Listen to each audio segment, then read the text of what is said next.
Ida. Maz, go ahead and lead us off. Okay, coach, and I got one for you. Hey, how important is the weak side help just overall, right? In when transition and getting the weak side to get players in the box, right? Because that's going to be important. You want more players in the box. How important is that? Is that making sense? Yeah, I get what you're going. I mean, look, our whole preseason has been about scoring more goals. I think I told you guys this the last press conference. There's a mathematical part to this equation. You know, if you have more numbers in the box, your chances of scoring goals are going to get higher. Now, that's not to say a one-on-one breakaway like Jordan does, or you get in and, you know, there's certain plays where that might not always be the case. You can't always get 4 or, you know, 3 guys in the box, but we're going to try. And then what have you seen so far from just the team? You're halfway through, right? You got 2 more games left, just in terms of, A very committed, it's a very committed group. And when I use the word committed, they are committed to each other. That's the group, the locker room is really, really tight. I think the 2 new additions, some of the young guys, I think that's been great to see, but committed to, improvement, because I think the sting of last year hasn't worn off. I mean, we were close in multiple conversations, or in multiple competitions, and, we couldn't push through. I think I sense a renewed commitment to, win something this upcoming year. Thanks. Jada, go ahead.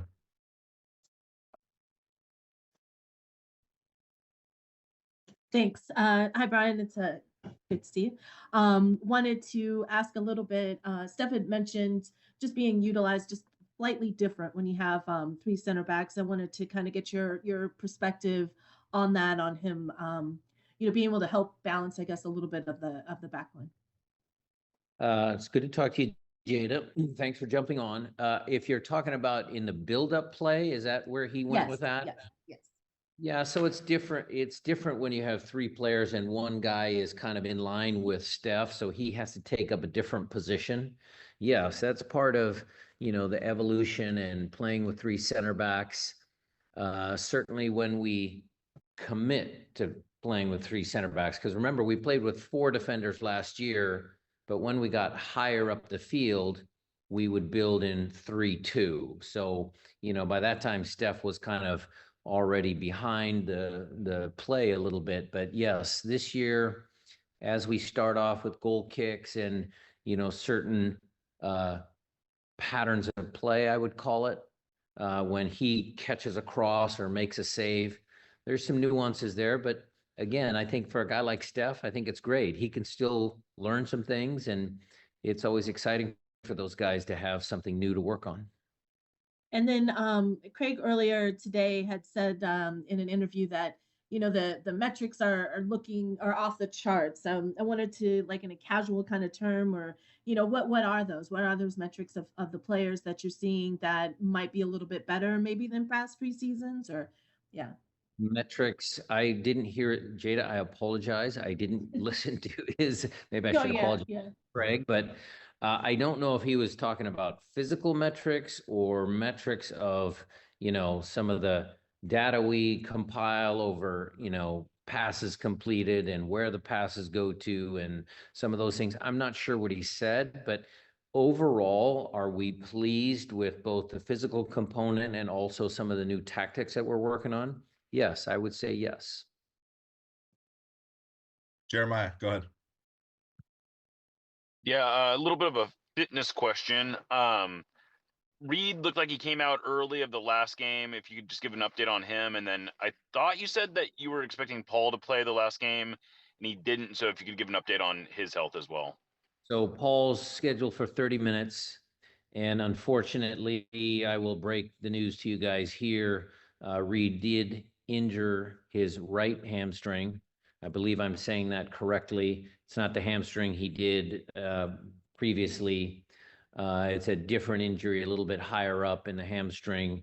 And I will give you a further diagnosis when we get him home to do MRIs and our docs look him over, but he did pull his hamstring.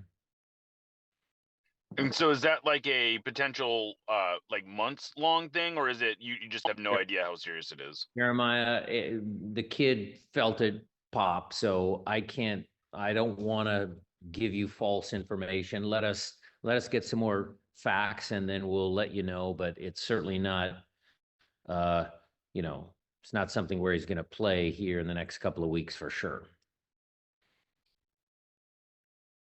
Jackson Phelps, go ahead. Thanks.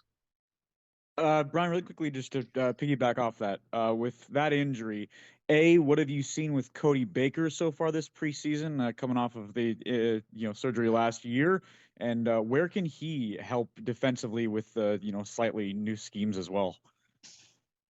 Well, Cody, look, he's a talented kid. He's played on the left for a few games last year for New. He can play on the right. He's a versatile kid. But we're gonna need everybody. We've got a pile of games. I think Craig told me it was 10 games in 40 days or something like that. But we're gonna need everybody. Cody fits in because he works hard. I can tell you today, he was arguably the best player in training. But we love the kid. I mean, he's been great for us. The problem is just, what is his exact position? Because he doesn't have the skill set of, the technical ability of Alex, but, or Paul Areola. But if you need a lockdown guy late in the game, he's one of the candidates. And then switching to the other side of the ball, on the offensive end, what have you seen and what have you liked from the offensive movement so far the preseason, this last game? Is the attack kind of moving the way you wanted it to this preseason? 5-2, Jackson. 5-2. You like it? I don't want to paint the devil on the wall and then we stick it up tomorrow, but 5-2. So last year we created a lot of chances in preseason, but the score lines were different. So happy with the way things are going. But look, I want to remind everybody, keeping expectations, and seriously, it's always harder in our sport to create things than it is to destroy things. So, this will be a work in progress, but I'm happy that multiple players have scored goals, and, Pedro certainly has been good this year, and Jordan's doing his thing, and Jesus is good, and, everybody's pitching in. And I think that's kind of when I envision the team and stuff like that. If, Jordan can repeat what he did, 16, 18 goals, and Jesus has scored 22. So maybe he's 16, 18, 20. Albert did 10, and, Christian bangs a couple, Yaimar, Jackson, and, everybody contributes. Paul Areola, Paul, Rothrock, pretty soon we'll have a pretty good, hopefully, fingers crossed, attacking group. Nico Moreno. Thank you, Coach.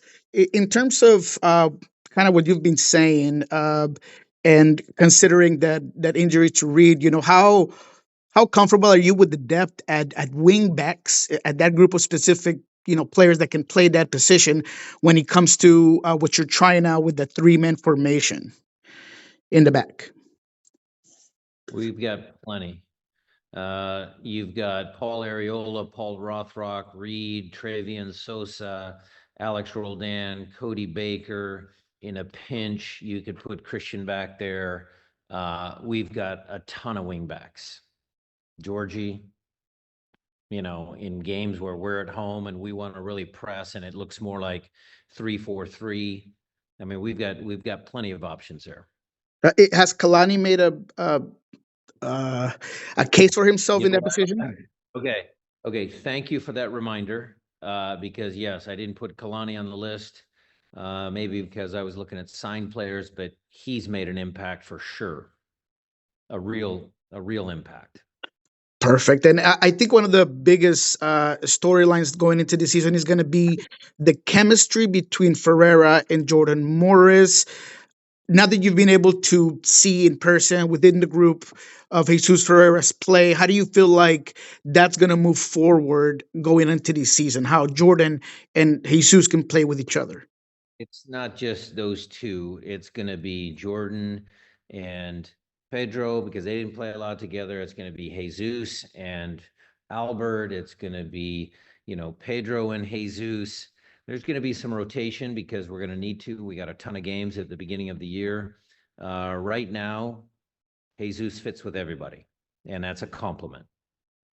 All right, looks like we have time for a couple more follow-ups. So please, one question each. Attacking mindset. We just haven't put the ball in the back of the net.